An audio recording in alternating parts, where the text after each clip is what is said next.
Hey, Grace and Purpose family. Man, this past Sunday was literally, we watched God birth his vision for Grace and Purpose Church.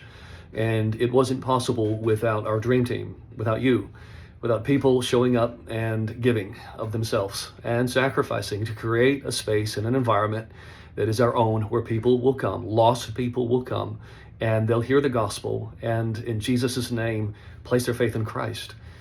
That happened last week. It happened last week because you showed up and you showed out. You brought your heart, but you also brought your hands. So first order of business is for me to say thank you for believing. Thank you for believing in this vision. Thank you for believing in this mission. Tina and I are eternally grateful for leaders like you who see what's possible and are willing to put their hands and heart to work to see God's heart for this ministry come to pass. Can't happen. Can't happen without people setting up. Can't happen without people tearing down. And we've got this incredible harvest in front of us, over 400,000 people, closer to 500,000 people within a 10-mile radius who are unchurched people. They don't know Jesus. And there are people who are waiting for this mission to cross paths with their path. This environment that we're intentionally creating for people and their children and their youth to experience Christ. Now, none of that can happen without people like you showing up.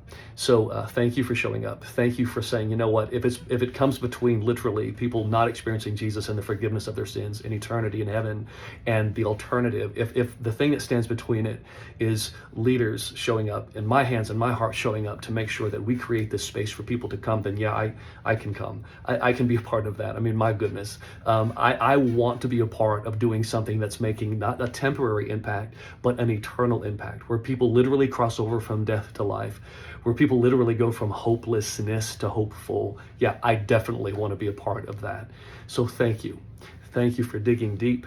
Thank you for finding a way to be a part of this. Thank you for sacrificing time. Thank you. I mean, it would be easy to sleep in and say, well, I'm just going to sleep in. I'm not, man, it's Sunday, I've got to sleep in. But you know what?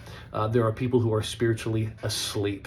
One time the Apostle Paul said, wake up, O sleeper. And that's part of what we're called to do. We're called to awaken people who are sleeping spiritually and they don't know what Jesus has done for them. But you decide that no, it's okay. I can get up an hour earlier. I can stay an hour later. I can help set up. I can help create this environment. I just cannot tell you how important this is and how dear this is to our hearts.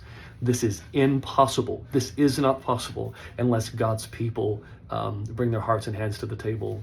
And the example you set last week has brought me to tears. Multiple times this week, thinking about your sacrifice. So thank you. Thank you for who you are. Thank you for believing. Thank you for understanding what's at stake. And thank you for being a part of Grace and Purpose Church. This Sunday, we're going to do something a little bit different. We're going to forego our first of the month time of prayer. We'll get back to it next month. But I think there's a learning curve in this setup. So I'm going to invite you to set maybe a time of prayer aside this weekend, or just as you're driving, pray for church, pray that people would come to Christ. Pray for our dream team who is learning new things and learning how to do this whole setup, tear down thing and in a different way at a different level. Pray that broken hearts would be healed and broken families would be mended. Pray that people would encounter and share the freedom of God's grace and the joy of their purpose. And then let's gather on Sunday morning, prepare to create a space and an environment where people are going to receive the gospel and they're going to come to faith and their lives are going to be eternally transformed, because we are storing up wealth in heaven that is not perishable. And that is what Jesus invites you and I to. So love you. We're so thankful for you. See you Sunday.